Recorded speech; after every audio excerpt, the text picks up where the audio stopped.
Come on, Snake.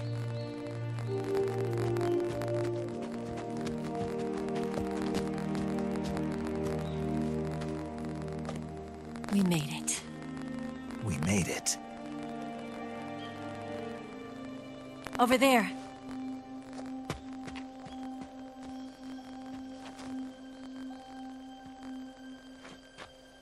It's the boss, isn't it? I'll go get the wig ready to take off. Right. I'll leave you two alone. But come back in one piece, okay?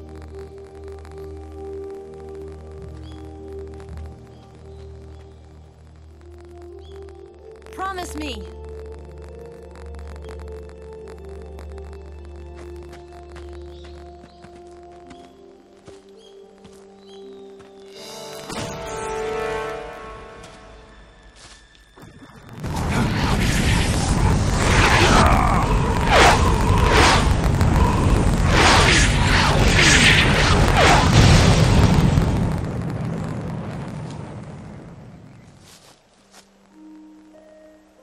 Life's end.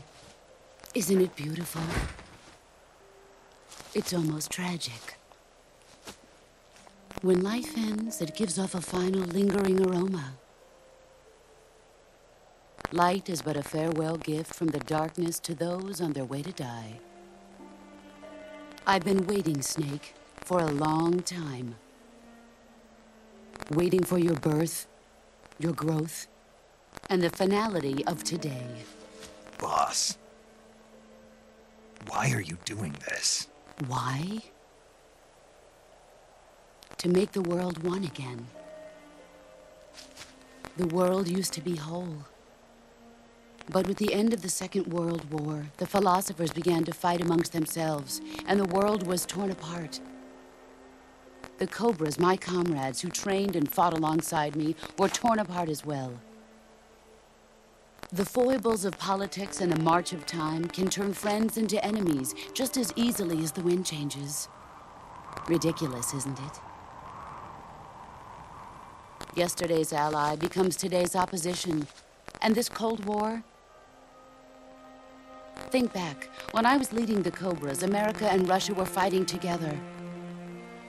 Now, consider whether America and Russia will still be enemies in the 21st century.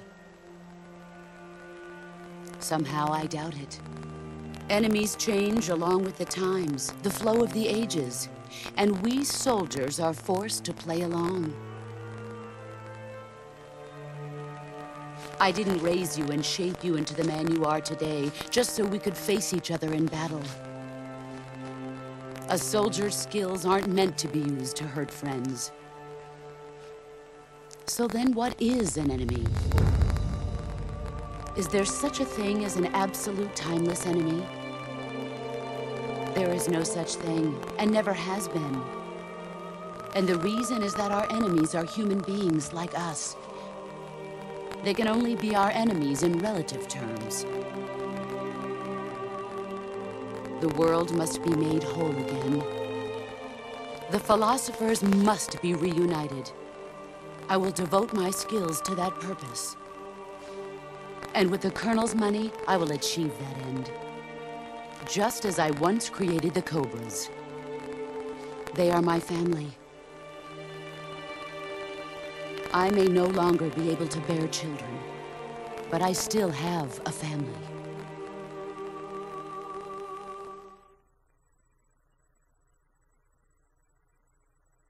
It was November 1st, 1951.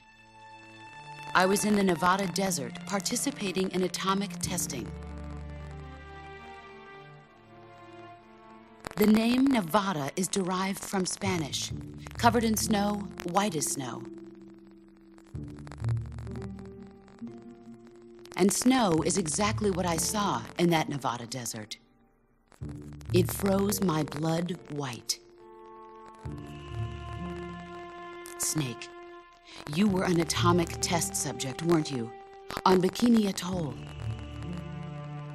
That's part of the reason I was drawn to you. You and I are alike. We're both slowly being eaten away by the karma of others. we'll never have the chance to die peacefully of old age. We have no tomorrow. But we can still have hope for the future. In 1960, I saw a vision of the ideal future from space. 3 years earlier, the Soviet Union had succeeded in launching Sputnik, the first man-made satellite in history, into orbit. This came as a huge shock to the United States.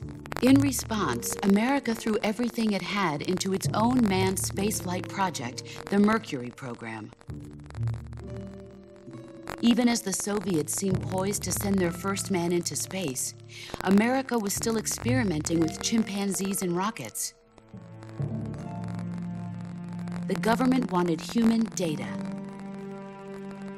so they secretly decided to send a human being into space. I was the one they chose. At the time, they didn't have the technology to block out cosmic rays, and whoever they sent up would inevitably be exposed to heavy radiation. That's why they chose me. After all, I'd already been irradiated once. Of course, you won't find any of this in the history books. I could see the planet as it appeared from space. That's when it finally hit me. Space exploration is nothing but another game in the power struggle between the US and the USSR. Politics, economics, the arms race, they're all just arenas for meaningless competition. I'm sure you can see that, but the Earth itself has no boundaries. No East, no West, no Cold War. And the irony of it is, the United States and the Soviet Union are spending billions on their space programs and the missile race, only to arrive at the same conclusion. In the 21st century, everyone will be able to see that we are all just inhabitants of a little celestial body called Earth. A world without communism or capitalism, that is the world I wanted to see. But reality continued to betray me. In 1961, I was sent to Cuba, to Bahia de Cochinos. It was part of a CIA-sponsored invasion under the guise of taking Cuban exiles back to their country. But the US government betrayed them. Our weak-kneed president held back their air support. Defenseless, the exiles were annihilated by the Cuban army. All I could do was watch in silence. I was set up by the very country I'd sacrificed so much for, by the very government I dedicated my life to defending. I was driven from the surface world, and I went underground. Then, 2 years ago, I faced the Sorrow, my old comrade in battle. He was my friend. But one of us had to die. I was left with no choice. The Sorrow gave his life for me. There is no enmity between us. One must live, and one must die. That was the mission. The ones who gave me that mission were the philosophers. Early in the 20th century, the true holders of power in the United States, the Republic of China, and the newly formed Soviet Union gathered together in a secret meeting that would later be known as the Wise Men's Committee. The secret pact they formed there marked the beginning of the philosophers. But the last of the original members died in the 1930s. After that, the organization began to run out of control, and the Wise Men's Committee degenerated into a mere shell of its former self. The philosophers of today have no sense of good or evil. Their influence extends to countries and organizations involved in every aspect of every war. They have become war itself. That's how they operate. The sacrifices of war cause a shift in the times. This shift leads to renewed conflict, and in turn triggers the next war. Like a nuclear chain reaction, each conflict sparks countless others, forming an endless spiral that will continue on for eternity. Do you understand what I'm saying, Snake? By consuming me and you, the philosophers intend to keep that cycle going forever. It was my father who explained all of this to me.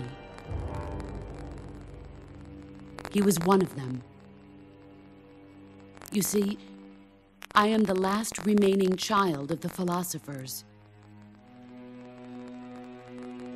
But after he revealed the truth, my father was killed by that same shapeless, formless organization. And my father isn't the only thing the philosophers have taken from me. In June of 1944, the Cobras and I took part in the landing at Normandy. We'd been given a top-secret mission to locate and destroy enemy V-2 rocket installations. I was pregnant at the time. The sorrow was the father. I gave birth on the field of battle. A beautiful baby boy. But my child was snatched away from me by the philosophers.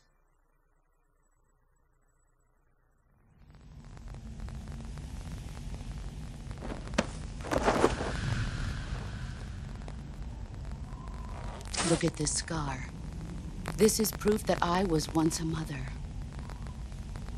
I gave up my body and my child for my country. There is nothing left inside me now. Nothing at all. No hatred, not even regret. And yet sometimes at night, I can still feel the pain creeping up inside me, slithering through my body like a snake.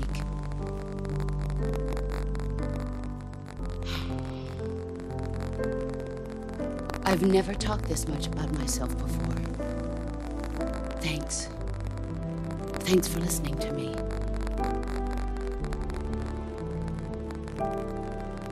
I feel content. Snake, commence the operation. I raised you. I loved you. I've given you weapons, taught you techniques, endowed you with knowledge. There is nothing more for me to give you. All that's left for you to take is my life, by your own hand. One must die, and one must live. No victory, no defeat. The survivor will carry on the fight. It is our destiny. The one who survives will inherit the title of boss. And the one who inherits the title of boss will face an existence of endless battle. I'll give you 10 minutes. In 10 minutes, MiGs will come and bomb the hell out of this place. If you can beat me in less than 10 minutes, you'll be able to escape in time. Let's make this the greatest 10 minutes of our lives, Jack. Boss. You're a soldier. Finish your mission. Prove your loyalty. Face me.